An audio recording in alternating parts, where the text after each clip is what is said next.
Amado buen Dios, te adoramos en esta tarde, te damos gracias por la oportunidad que nos das de estar aquí, aprendiendo de tu palabra y aprendiendo de tu Señor. Gracias por nuestro Maestro, Señor, que sea esforzado en llegar en este tiempo difícil y se esfuerza cada día porque viene a enseñarnos. Bendice su vida, bendice su hogar, bendice su ministerio, bendice su familia. Bendice, Dios mío, cada uno de saludos. Aquí estamos. Ayúdanos a entender lo que tú quieres que entendamos en este día. Lo podemos en tus manos, en el nombre de Jesús. Amén. Amén. Dios le bendiga, amados. El día de hoy vamos a seguir con los atributos de Dios. Hoy vamos a hablar de la espiritualidad. Vamos a primero a buscar este texto. Pensaba buscarlo en el celular, pero en algunos de ustedes me van a ayudar.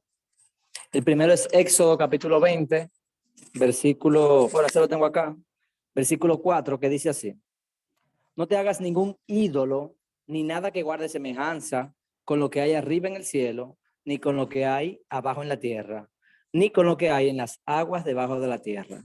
No te inclines delante de ellos, ni los adores. Yo, el Señor, tu Dios, soy un Dios celoso. Amén. Vemos que aquí Dios da un mandamiento explícito de que prohíbe que se le haga algo semejante a él, ya sea en el cielo, en la tierra o debajo de la tierra. Y Dios hace esto porque él es completamente distinto a todo lo que hay en el cielo, en la tierra y debajo de la tierra. No hay nada creado que pueda ser comparado con Dios, ni ángeles ni criaturas. Aunque toda la creación refleja algo de Dios, pero Dios dice que él es celoso. Y que como él es celoso, que él no quiere que se le haga nada semejante a él. Entonces, esta espiritualidad es algo que es único de Dios. También en Deuteronomio capítulo 4, él habla de su celo y de que no se le haga nada semejante. Entonces, yo creo que ustedes me ayuden con algunos versículos. Juan 4:24. Entonces, algunos, cuando nosotros vemos que Dios es completamente distinto a nosotros, a veces uno visualiza, dame un segundo, uno piensa que Dios es como luz, un lugar donde hay mucha luz, o energía pura, como que Dios es energía pura, pero la luz y la energía es algo de la creación. Y como Él dice que nada de la creación es semejante a Él, no podemos decir que Dios es simple. Uno se imagina por un lugar de mucha luz, ahí está Dios, ya, mucha luz y mucha energía. No es inimaginable. Si no hay nada de la creación que uno pueda decir, Él es así. Por eso Él dice, no haga nada. Jesús es la manifestación visible del Dios invisible, pero nada, es que es totalmente distinto. Entonces, cuando tú intentas poner una imagen para representar a Dios, ya tú estás rebajando al creador como si fuera una criatura. Porque tú estás diciendo, se parece a esto, pero Él es totalmente distinto. Todos nosotros somos creados, la creación, los planetas, los animales. Él es completamente distinto. Entonces, algunos ven la espiritualidad como algo completamente, como un atributo incomunicable, que son los atributos que Dios nos comparte. Eso es en parte, pero también vamos a ver algunos versículos donde vemos que esa espiritualidad nosotros también la compartimos. Juan 4:24. ¿Ay? Dios es espíritu, y los que lo adoran en espíritu y en verdad es necesario. Amén. Primera de Corintios 14:14 también dice algo similar. Y la Biblia dice que nosotros nos unimos a Jesús y somos un espíritu con el Señor. O sea, en Primera de Corintios 6:17. Es decir, que aunque nuestro espíritu es creado, pero al ser espíritu tiene algo de semejanza de su creador, que Dios es espíritu. Esto es porque dice Dios es espíritu. La Biblia dice que Él es espíritu. Entonces, nosotros, aunque somos criaturas, también tenemos un espíritu. Dice la palabra que el Espíritu Santo nos comunica nuestro espíritu de nuestra relación con Dios. Y lo dice, no habla de nuestra salvación. Entonces, también dice la palabra que cuando nosotros morimos, pasamos en el espíritu a la presencia del Señor. Entonces, en algunos aspectos, esa espiritualidad de Dios, que Él no es un espíritu creado, es completamente alejado, es no comunicable, pero en otros aspectos sí es comunicable. Vemos ambas cosas. Es decir, hay atributos que no podemos definir. Es comunicable, como por ejemplo la omnipotencia. Es completamente incomunicable, es decir, es infinito. Entonces, el segundo punto que está conectado en cierto sentido es la invisibilidad de Dios. Por ejemplo, en Juan capítulo 1, versículo 18 dice, a Dios nadie le vio jamás. También Jesús dice, al Padre nadie le ha visto, excepto el que viene de Dios. Solo él ha visto al Padre. Juan 6:46. Pablo dice en 1 de Timoteo capítulo 1, al Rey eterno, inmortal, invisible, al único Dios, sea honor y gloria por los siglos de los siglos. Si Dios es invisible. Jesús dice que nadie ha visto al Padre. Sí, hermano.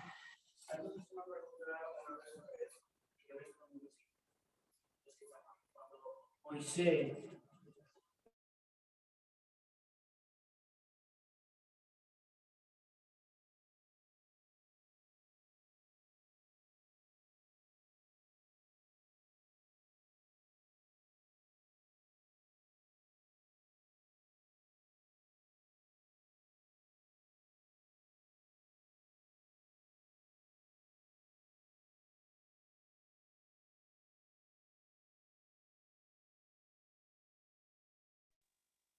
No se escucha nada.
Ok, entonces estábamos diciendo,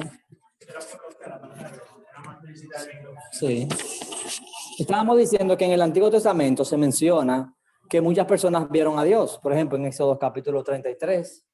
Jesús dice en Mateo 5:8, si alguien me puede ayudar con Mateo 5:8 y Apocalipsis 1:7, cuando él da las bienaventuranzas, y Apocalipsis 1:7.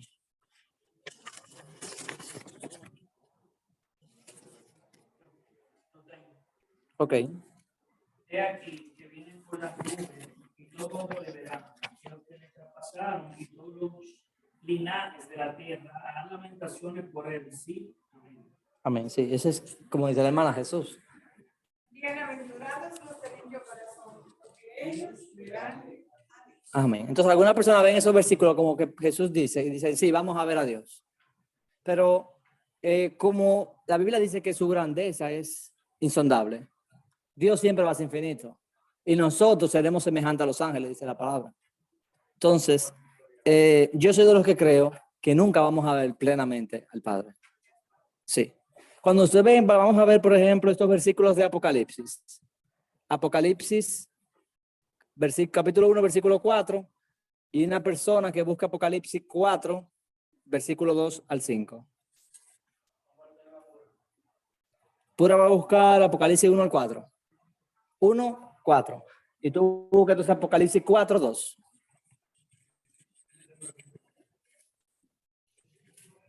Y al instante yo estaba en el espíritu, y aquí un trono establecido en el cielo, y en el trono uno sentado. Sí. Sí. Y el aspecto del que estaba sentado era semejante a piedra de jaspe y de cornalina, y había alrededor del trono un arco iris semejante en aspecto a la esmeralda, y alrededor del trono había 24 tronos, y dicen cada de los tronos a 24 ancianos vestidos de ropas blancas, con corona de oro en sus cabezas. Y del trono salían relámpagos y truenos y voces delante del trono. Habían 7 lámparas de fuego, las cuales los 7 espíritus de Dios. Y delante del trono habían como un mar de vidrio, semejante al cristal. Y junto al trono y alrededor del trono, 4 seres vivientes llenos de ojos Amén. delante y detrás. Amén. Entonces, nosotros vemos que dice que hay alguien sentado. Y cuando describe a Jesús, dice que es como el Hijo del Hombre. Pero en Apocalipsis nunca describe al Padre. Incluso cuando se muestra al Espíritu, se dice como 7 lámparas o 7 ojos. Lee el versículo que usted tiene. 1, 4.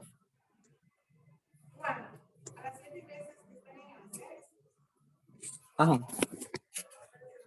Vamos a 1, 4.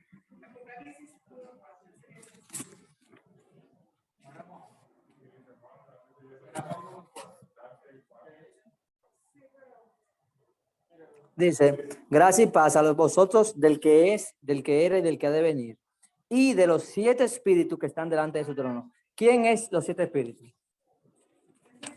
El Espíritu Santo, pero ¿qué uno va a ver? No sabe, pero hay una representación del Espíritu. A veces lo muestra como 7 lámparas, o 7 ojos, o 7 espíritus. A Jesús lo muestra como el Hijo del Hombre, lo muestra con gloria, que sus ojos parecen el fuego, que es el rostro del sol. Usa semejanzas, pero de Dios el que está sentado. Pero no dice nunca una imagen visual. No te dice, es así. Y Jesús está a la diestra de Dios.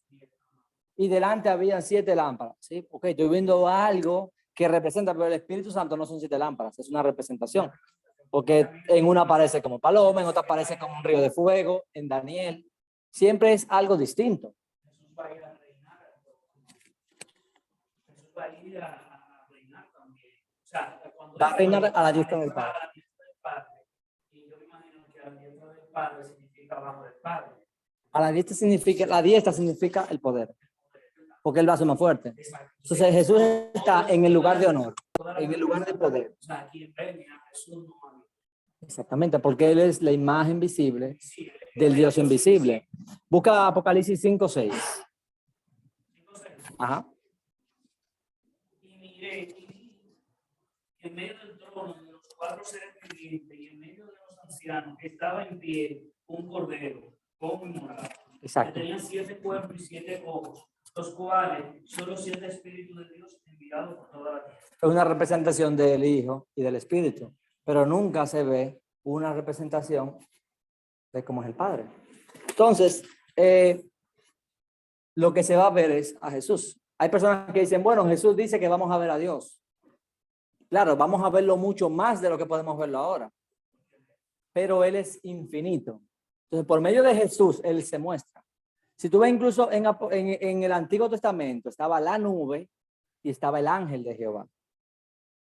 Y en el desierto, uno iba adelante y otro iba detrás. En la nube, que también está cuando lo bautiza Jesús, y tú buscas la nube en una concordancia, te vas a dar cuenta que es el Espíritu de Dios y el ángel de Jehová es Jesús. Es el visible. Entonces, vamos a ver hay un versículo, déjame ver que es en Juan, creo que es Juan 12. Déjame ver si lo busco por palabra.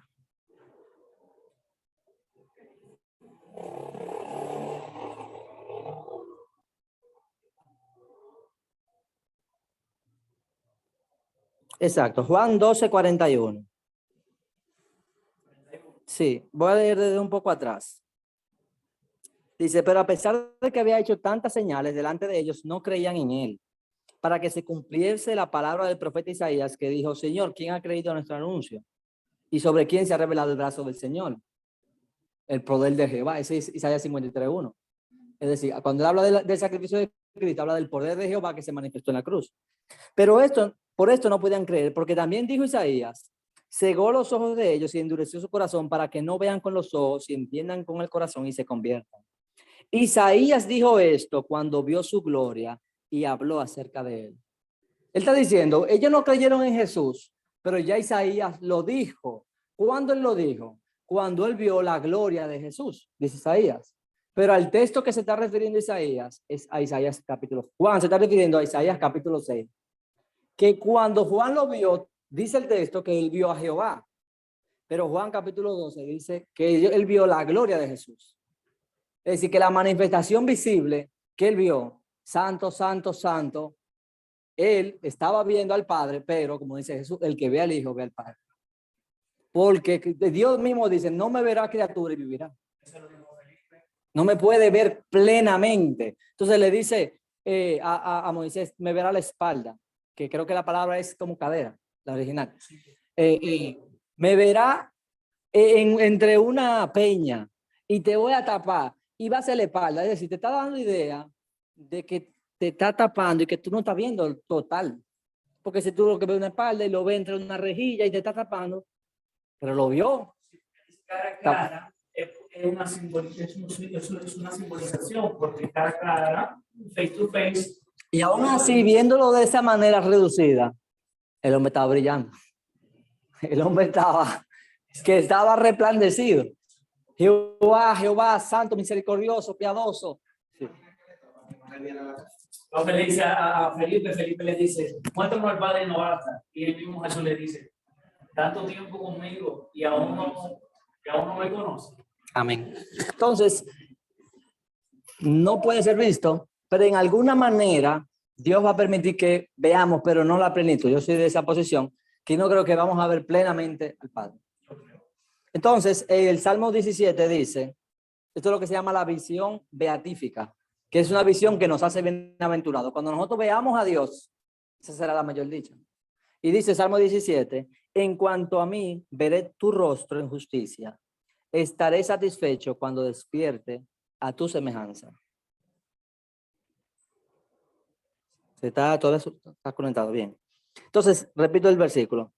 En cuanto a mí, veré tu rostro en justicia. Estaré satisfecho cuando despierte a tu semejanza. Él va a ver el rostro de Dios y va a estar satisfecho. Cuando nosotros podamos ver a Dios, esa va a ser la mayor dicha. Estar en la presencia de Dios. Por eso el cielo es cielo, porque Dios está en el centro. Y Él será nuestro Dios. Y ya, estaremos en la plenitud, lo más pleno que podamos resistir y ver según esta condición de criaturas. Entonces, esa es la espiritualidad. Es la invisibilidad. Eso voy a borrar acá.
Entonces, dice la primera línea,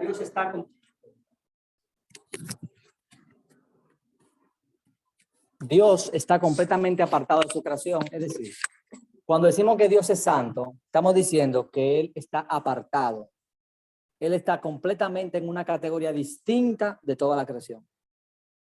Y el segundo punto, porque a veces pensamos en santidad solamente de aspectos morales, pero cuando Dios hacía algo santo era cuando lo apartaba para Él, pero también tiene que ver con la pureza.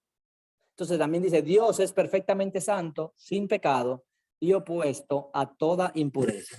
Y el versículo que he marcado ahí es Habacuc 1:13, que dice, muy limpios son tus ojos para mirar el mal.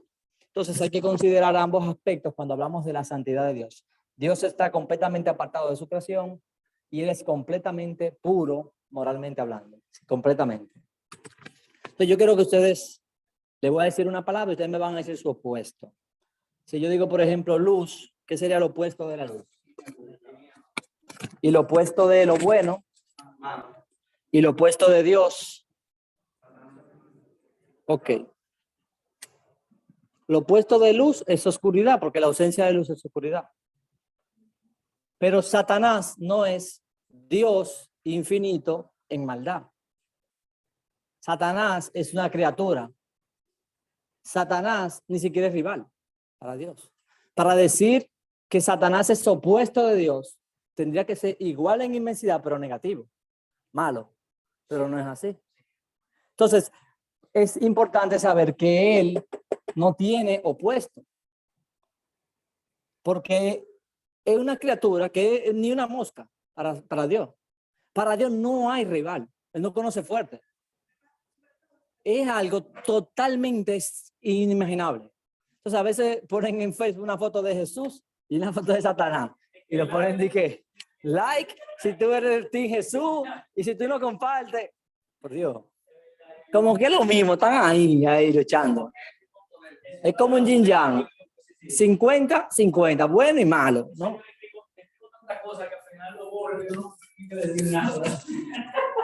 Entonces, por eso hay que estar pendiente. Dios, sería absurdo que Dios diga, pero tú me estás comparando con un ángel creado, que pecó.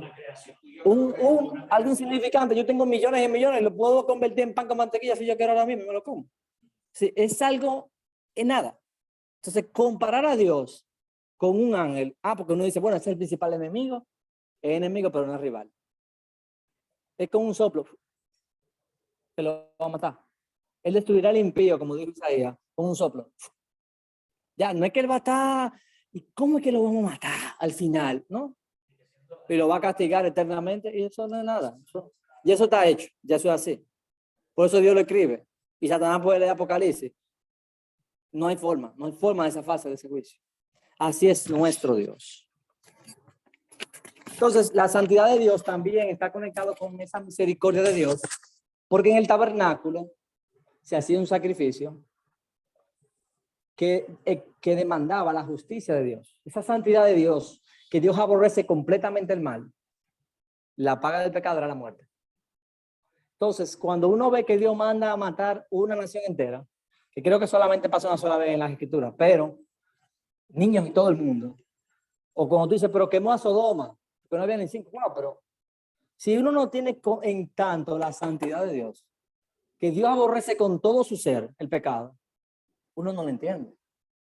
Pero cuando uno entiende que Él es completamente sabio, bueno, santo y justo, tú con reverencia calle delante de Él toda la tierra. Todo lo que Él hace está bueno. Es 100% bueno. Y cuando Él decide bajar raya y quemar a Ananí y Zafira ahí mismo, uno no puede hacer nada. Gloria a Dios. Él es santo. Cuando los hijos de Aarón emiten fuego extraño, lo mata ahí mismo. Él es santo. Yo recuerdo la historia de cuando David llevaba Usías. Usías, ¿qué se llamaba? Porque si iba a caer. Fulminado. Fulminado. Así es santo. Entonces, esa santidad, en ese sacrificio que se hacía en el propiciatorio, vemos una misericordia, porque ese sacrificio Dios lo dio al pueblo. Él era que daba el animal para él mismo, Dios mismo, aplacar su ira de manera simbólica en ese animal. Ahí había misericordia de Dios, pero también estaba su santidad y su justicia. Justicia porque demandaba la muerte. Su misericordia porque no te mataba a ti, mataba al israelita que lo hacía en lugar de. Entonces, en esa santidad de Dios también vemos esa misericordia, que eso está en Hebreos capítulo 9, el versículo 11 y 12. Su santidad, y cuando estudiamos esa santidad de Dios, entendemos mejor a Dios. Entendemos mejor a Dios porque cuando no nos preocupamos por la santidad, las iglesias no corrigen el pecado. Lo que importa es que venga mucha gente. Pero ya hay una pareja de novios atrás, en un culto, en besito y cosita y cariñito. Y todo el mundo, nadie le quiere decir nada porque nadie quiere involucrarse a pelear con esos muchachos, de eso así, pero son de 20 años, de adultos que saben lo que hacen. Exactamente, lo que importa es la cantidad. Aunque no sean santos, pidió que tenga misericordia. Pero Dios que es santo, en aquel día, o te conocí o no te conocí. Ahí no es de que, bueno, pero tú por lo menos ibas temprano a los cultos, tú eras un carnal, sí, pero tu mamá era pastora, ven, entra para acá. Eso no es así. Mucha gente que tiene un dolor con ese versículo.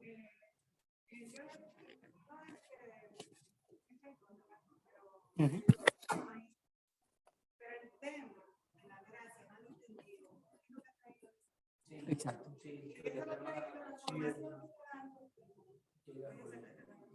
La iglesia bautista, que aunque no es así lo que creen los terribles, pero en el ambiente de la gente joven, de los hermanos que van a la iglesia, Porque creen que la salvación no se pierde. ay, que está permitiendo, no tienen claro eso, que Yo no lo he visto en iglesias bautistas. bueno,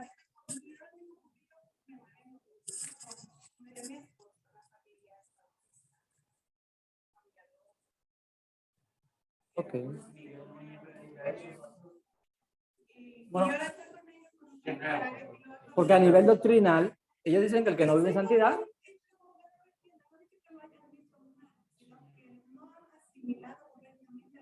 sí, ese es el problema. Porque ellos dicen que el que no vive en santidad es que no es salvo.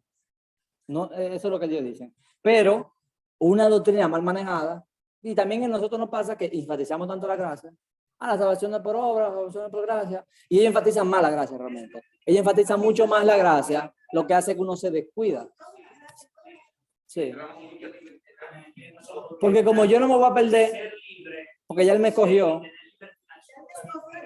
Sí, yo he visto eso, realmente eso fue mal manejado, porque el Espíritu Santo, aunque Pablo habla, rajatabla con esos textos que el mismo Espíritu Santo inspiró, de que nos escogió antes de la fundación del mundo, cuando el Espíritu te ministra y te pone pila. Dice, mira, tú te estás descuidando en esto, tú estás descuidando aquello. O sea, en ese sentido, yo veo más el trabajo del Espíritu como arminiano, porque son dos posturas, el calvinismo y el arminianismo. El arminianismo enfatiza el hombre, la responsabilidad. Y el calvinismo, la soberanía de Dios. Si tú te enfocas demasiado en la soberanía de Dios, entonces tú descuidas tu responsabilidad. Y te vives, no, porque al final yo lo que tengo que aprender doctrina, aprender cosas, entretenerme y estudio y ya, pero no estoy viviendo en espíritu, realmente no me estoy preocupando por los que se pierden, porque al final si se perdieron fue que no fueron escogidos. Y si no se pierden es porque fueron escogidos y en algún momento alguien le va a predicar y se van a convertir.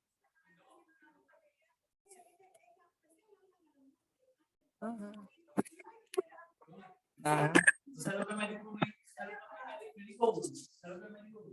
Me dijo que aunque tú duraste todos los años que duraste siendo cristiano, evangélico, que tú predicaste, que tú hiciste todo lo que hiciste, dice, si tú te sales, nunca fuiste hijo de Dios. Dios nunca te reconoció como hijo. Oye, eso dice.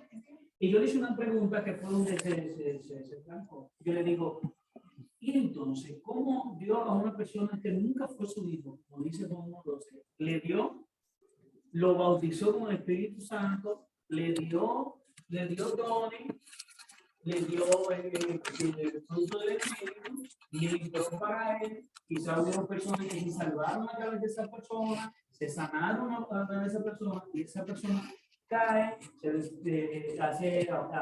descarría. Y entonces tú me dices que esa persona nunca fue hija de Dios. Me dice que no. Digo yo, y si vuelve y se convierte nuevamente porque sabe que era su, o sea, reconoce nuevamente que falló. Profe, ¿eso es sostenible? ¿Eso no es sostenible?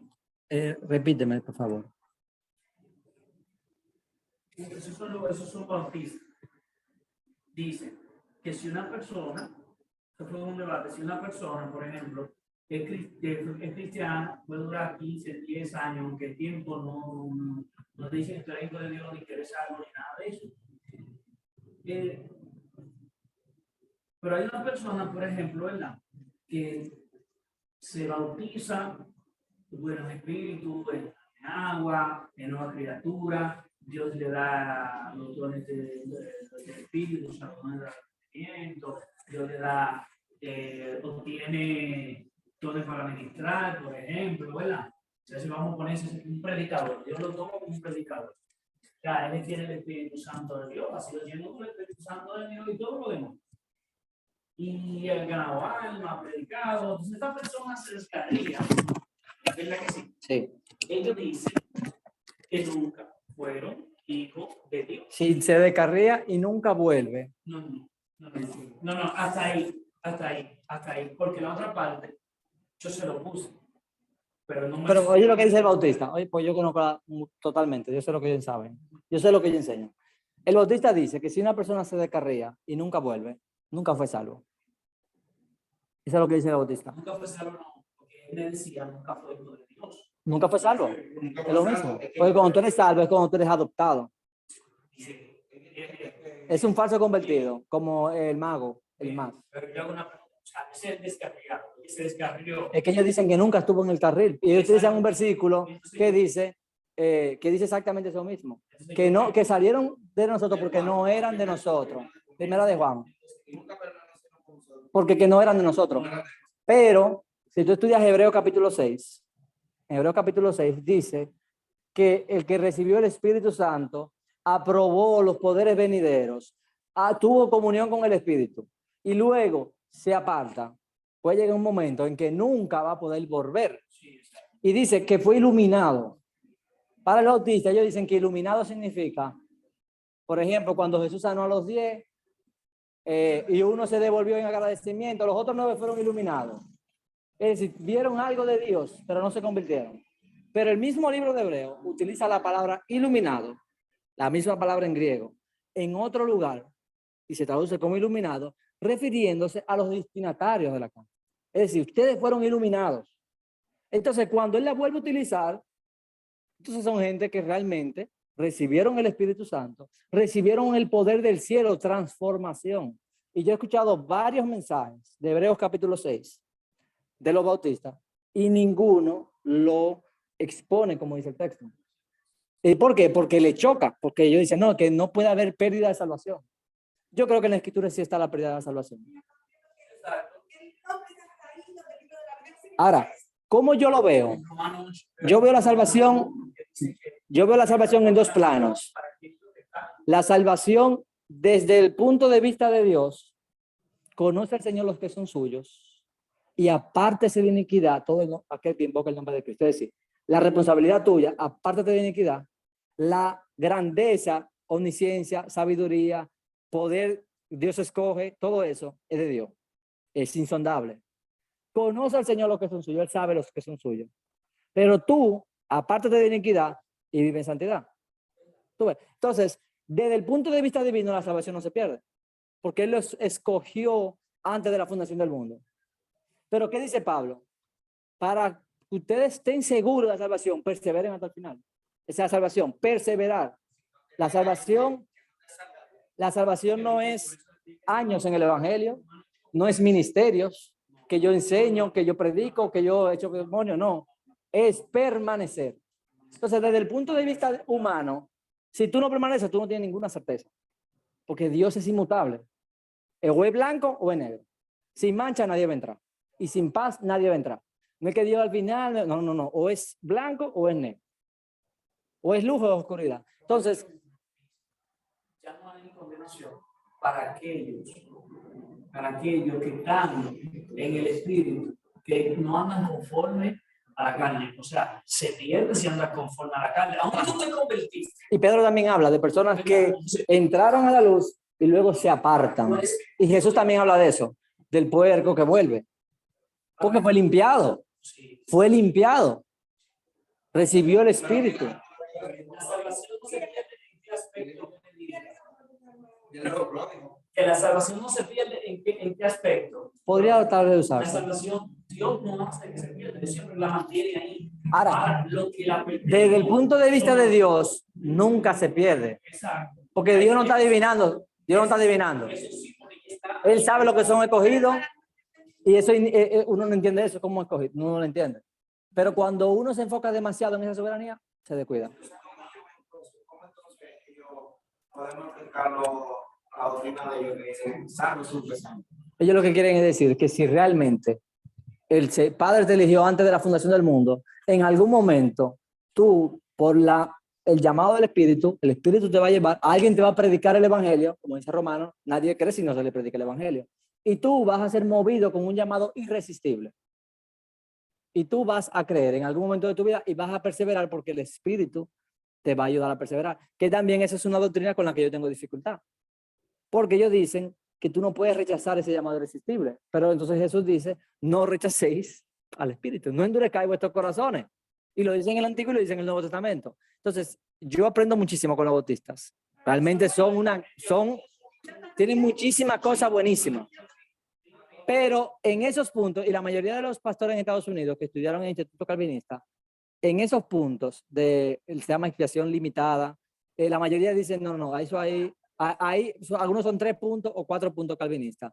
La mayoría no son 5, porque dicen, no, es que no veo cómo compaginar. Entonces, el que le tiene pleitesía, no, que como Calvino dice, y se queda con esa, ahí se va a hacer difícil realmente confirmarlo. Entonces, vamos a continuar. Recuerden que esto va a estar grabado y pueden volver a escuchar. Entonces, también aquí puse, la santidad es la hermosura de todos sus atributos. Y acá puse, su ira es santa, su justicia es santa, su palabra es santa, sus pensamientos son santos, su escritura es santa, su brazo es su santo brazo, su sabiduría es santa. Es decir, que es completamente apartada de nosotros la sabiduría y es completamente pura, moralmente hablando. Es decir, estas dos características. Su nombre es santo, es completamente distinto al de nosotros, a cualquier nombre, y representa el ser más maravilloso. Y su pueblo también es como es él, es santo.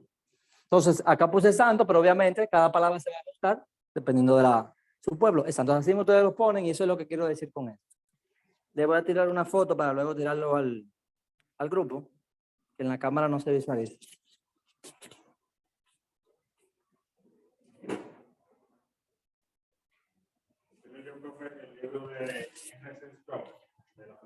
No, lo tengo en la carpeta de la materia y no me pude sacar el tiempo. Sí he escuchado como 5 mensajes de R.C. Sproul que me imagino que tienen que tener temas del libro. Él tiene una serie de 6 mensajes, he escuchado como 4, y tengo el libro ahí de la santidad de Dios. ¿Tú lo leíste? Entonces, seguimos acá en Zoom.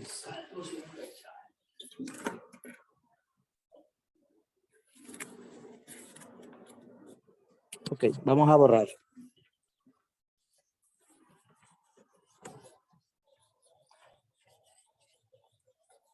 Algo que tienen bueno los bautistas es que nuestra iglesia enfatiza mucho al hombre.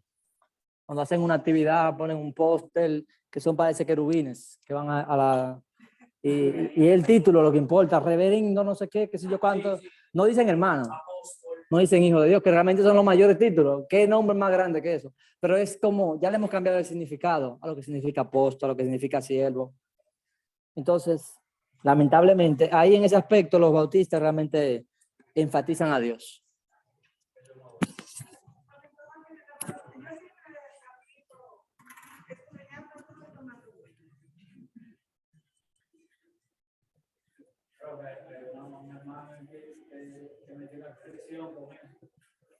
Porque yo hice un flyer y puse solo su nombre. ¿Cómo? Yo hice un flyer, lo invité a predicar y hice un flyer. En el flyer, el único que yo solo puse su nombre. Y él me dijo, a usted se le olvidó algo. Déjame poner evangelista fulano. Eso es incorrecto. Eso es orgullo ministerial, aunque lo disfrazamos de santidad. Sí. Yo, ay, hermano, disculpe, el flyer lo tuve que hacer yo. ¿Qué me pasó ahí? Todos tenemos orgullo.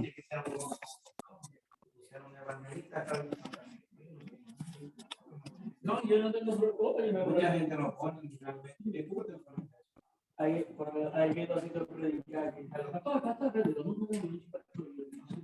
Yo, por ejemplo, soy predicador, yo soy evangelista, pero yo predico la palabra de Dios. Alguien que me busque. Espérate, que hay uno maduro ahora, conferencista. Alguien que me busque esta cita y otro me busque la segunda, vamos a leer unos textos. Oye, conferencista, expositor.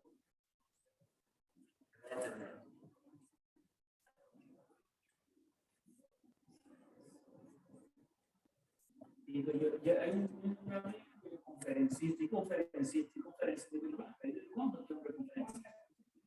Cuando reviso el hombre que esté predicando, y en conferencia en tal iglesia, que fue lo que predicó. Vamos a decir.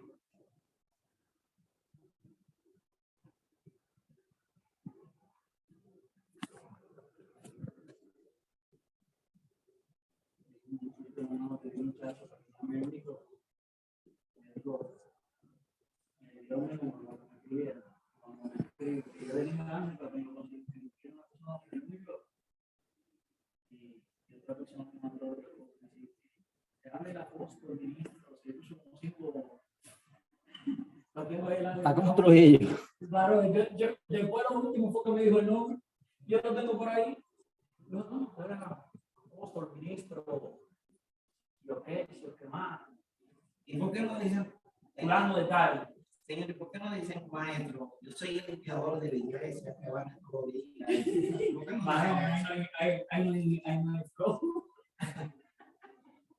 Nosotros estamos como el pueblo de está como la gente del mundo que ellos venden lo que está en el momento. Y eso es verdad. Nosotros valoramos a la persona por el ministerio, así como te valoran también por el carro que tú tienes.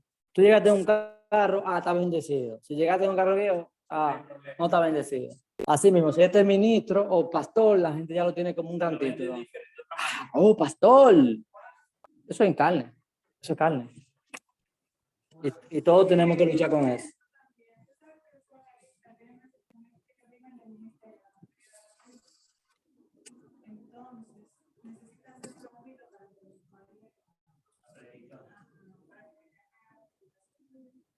También puede ser también. Pero hay muchos evangelistas que están descalificados realmente. Sí. charlatanes. que tú te das cuenta que Dios lo puede utilizar, pero al final Dios le va a pedir cuenta. Porque es que tuve, dice, pero este hombre no me está hablando por el Espíritu. Y todo ministerio tiene tentación. Eso, es decir, a ti te dan una, a mí por ejemplo me dan una parte para predicar. Y yo tengo que luchar para no engrandecer mi corazón, porque me han dado este privilegio a presidir. No, si yo, cuando yo adoro, por ejemplo, el que canta, yo siempre me he gustado cantar, la gente mira como, mira lo que yo estoy provocando. Es decir, no importa el ministerio que nosotros tengamos, todo tiene tentación. Nosotros tenemos que cuidarlo. Eso es lo que hace que... Y hay personas que están al lado de ti que te ayudan en eso.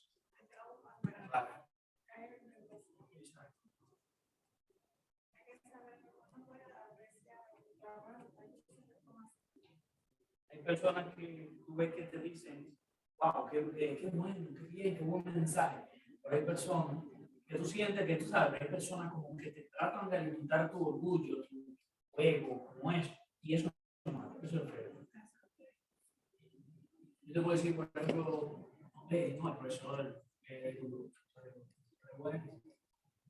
Pero cuando tú agarras y tratas de inflar el ego, eso lo va a hacer en algún momento del viaje. Nosotros no somos nada realmente. ¿Tú sabes qué? Sí, no. Es la palabra que no da Sí, porque lo digo no que el profe es así, sino que hay muchas personas que hacen eso y para sentirse bien, y sentirse que predica, necesita esas aprobaciones. Sí. Y la única aprobación que necesita la tiene en la palabra, la tiene esa aprobación. Entonces, vamos a aprovechar los últimos minutos que nos quedan. Algunos versículos. Sí, solamente quedan 15 minutos, perdimos tiempo al principio con lo de la grabación. Pero estos versículos tienen que estudiarlo en su casa. El amor de Dios. El amor de Dios. La verdadera definición de amor es dar. No existe amor sin dar. Entonces, Dios se da eternamente a otros. Dios se da para beneficiar a otros. ¿Quién tiene primera de Juan 4, del 8 al 11? El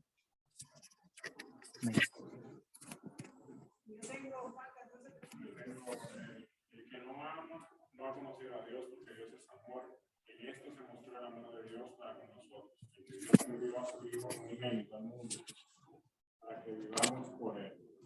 En esto consiste el amor. No en que nosotros hayamos amado a Dios, sino que Él nos amó a nosotros y envió a su Hijo. Él dio la salvación, sacrificándose Él. Sacrificándose Él. Porque Jesús mismo no quería. Porque a veces uno dice, no, es Dios, Él aguantó eso no es nada para Él. Pero Él estaba diciendo que no, yo no quiero esto. Háganle tu voluntad, pero yo estoy afligido hasta la muerte. Yo estoy, es decir, y los discípulos durmiéndose, y ahora, Señor, pues tú me abandonaste. Tú me abandonaste aquí. ¿Qué es esto? Es algo terrible. Es decir, separado de Dios. El que estuvo eternamente siempre con el Padre fue separado para que nosotros podamos ser reunidos. Juan 14:31. Para que el mundo conozca que ama al Padre, y como el Padre me mandó, así hago. Levantaos, vamos de aquí. Juan 14:31.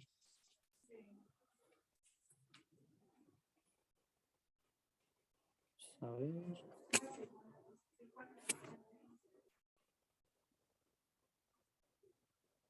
Pero parece que le quedé mal.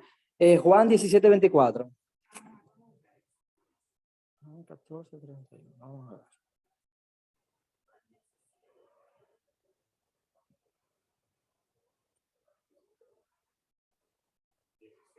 Bueno, sí, porque el versículo dice, mas para que el mundo conozca que yo amo al Padre, hago como el Padre me mandó. Es decir, Jesús le entrega obediencia, a pesar de que él le duela, como él ama al Padre, él no quiere afectar su comunión con el Padre. Por eso él le entrega obediencia, porque ama.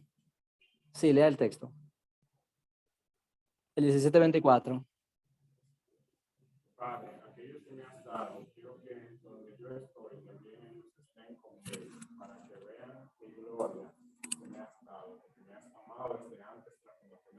como el Padre le amó, le dio la gloria al Hijo. Romanos 5:8 dice, mas Dios muestra su amor para con nosotros, en que siendo aún pecadores, Cristo murió por nosotros. El amor no es un sentimiento que yo le tengo pena a una persona, ay, me da pena, y no hago nada. Eso no es amor. Porque si dice, ay, me da pena, se van a perder todo, bueno, se perdieron. Eso no es el amor. El amor, según definido, el ser supremo, que es Dios, no como coloquialmente nosotros usamos, que es como un sentimiento. Entonces, Romanos 5:8. Entonces, Gálatas 2:20 dice, con Cristo estoy juntamente crucificado, ya no vivo yo, mas vive Cristo en mí. Y lo que ahora vivo en la carne, lo vivo en la fe del Hijo de Dios, el cual me amó y se entregó a sí mismo por mí. Ese amor está conectado con esa entrega. Pero también la Biblia habla de misericordia y de gracia. Hay un texto, que es Éxodo 34,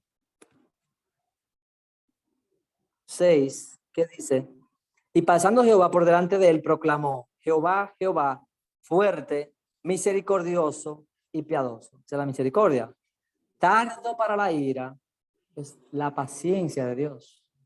Es una manifestación de su amor, de su misericordia. Y grande misericordia y verdad.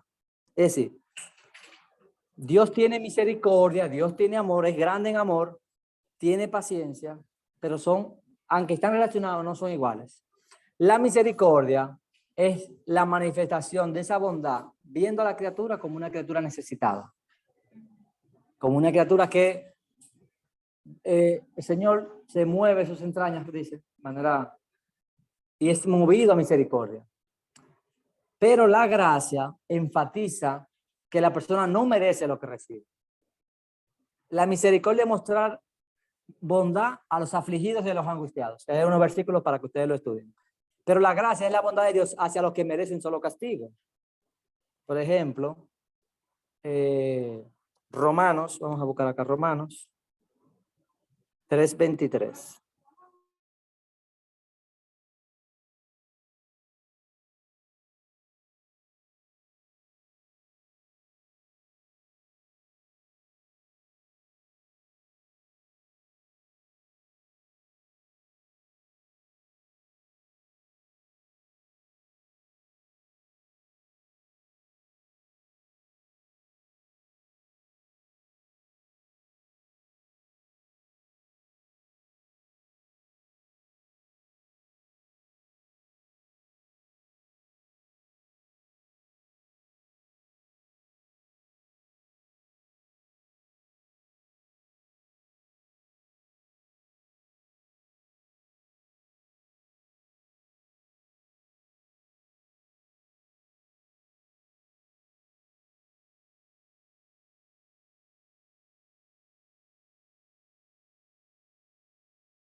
La gente cree que puede cambiar a Dios, pero él dice que él tiene su misericordia con quien él quiere. Y no depende del que quiere ni del que corre, sino de Dios que tiene misericordia. Entonces, esa gracia enfatiza que somos criminales que no merecemos nada y no es por obras, es lo que decíamos. Luego pueden ver esos textos. Entonces, nuestra respuesta a alguien para no salir de Zoom, que a veces me está tomando la reunión, Romanos 4:16, otra persona busque 1 Corintios 15:10 y ya para terminar, Hechos 14:26. Repártanse ustedes ahí.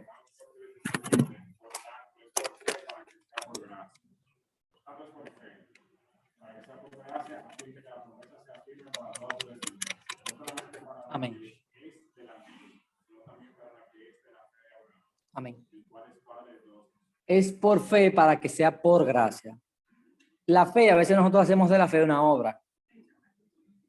Pero la fe es simplemente que yo confío en la bondad y el amor de Dios y que Él murió por mí.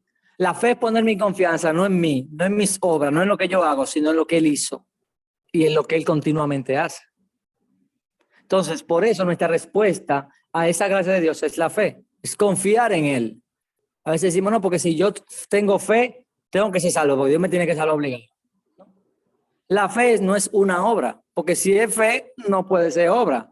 Por eso la fe es gracia. Yo confío en su misericordia, en su gracia, en su amor, y Él me salva. ¿Quién tiene 1 Corintios? Pero por la gracia de Dios soy lo que soy, y su gracia no ha sido en vano para conmigo. Antes que he trabajado más que todos ellos, pero no yo, sino la gracia de Dios conmigo. Con respecto a lo que hablábamos ahorita, el llamado al ministerio no solamente es la salvación que es por gracia. Dios nos da que nosotros trabajemos en su obra, pero no merecemos eso tampoco. Y Él nos da por esa gracia que podamos servir. Eso nos debe de ayudar a reflexionar con ese orgullo que siempre está a la esquina cada vez que uno sirve. Y ese orgullo nos hace estorbo para que Dios no use más. A veces Dios no nos usa más porque se nos brillan los ojos muy fácil. Ya cualquier cosa, ya soy grande. Y esa persona en el Antiguo Testamento, Moisés Dios hacía muchísimas cosas porque no se la creían, vamos a decir. Y David, y Hechos 14. De allí navegaron a Antioquía, desde donde habían sido encomendados a la gracia de Dios para la obra que habían hecho. Amén. Entonces la obra es por gracia. Ya para la próxima clase vamos a hablar de la paciencia de Dios que está relacionada con la misericordia. Y también vamos a tocar otros temas también para ir terminando ya los atributos. Entonces ya vamos a terminar la clase. Si alguien tiene un comentario o pregunta, me pueden indicar. Profe, te dijo que íbamos a buscar un versículo para... Sí, porque acá... Sí, es bueno que lo estudien los textos y cualquier cosa la semana que viene. Como perdimos media hora al principio, los versículos los hemos dado un poco rápido. La clase también va a estar grabada para cualquier duda. Entonces, Mayo Banex, ora para que podamos finalizar. Padre de gloria, gracias por este tiempo que tú nos permitiste, Padre amado, de estar hablando de tu palabra, Señor, aprendiendo de ti, Señor, en el nombre de Jesús. Sabemos que cada vez que más perdemos a ti, más nos acercamos a ti, más estrecha es nuestra relación contigo, Padre amado. Te damos gracias, mi Señor, en el nombre poderoso de Jesús, por todos nuestros atributos. Gracias por tu bondad, por tu paciencia, mi Señor. Gracias por tu gracia, Padre amado, que no la merecemos, mi Señor. Te damos gracias, Padre amado. Sigue, mi Señor, llenándonos, dando entendimiento, sabiduría, discernimiento de tu palabra, mi Rey, aleluya, en el nombre de Jesús. Mira, Padre amado, que ahora el profe tiene que partir hacia su casa o a su destino, Padre amado, llévalo con bien en el nombre de Jesús. Sigue llenándolo de ti, Padre amado. Sigue dándole, mi Señor, aleluya, en el nombre de Jesús, de ese conocimiento para que Él nos lo imparta a nosotros, Padre. Damos gracias por Él, cuídalo, bendícelo a Él y a su familia de una manera especial. Y bendice a cada uno de nuestros hermanos que están aquí presentes, Padre amado, por todas estas palabras, mi Señor, te damos gracias en el nombre de Jesús. Amén.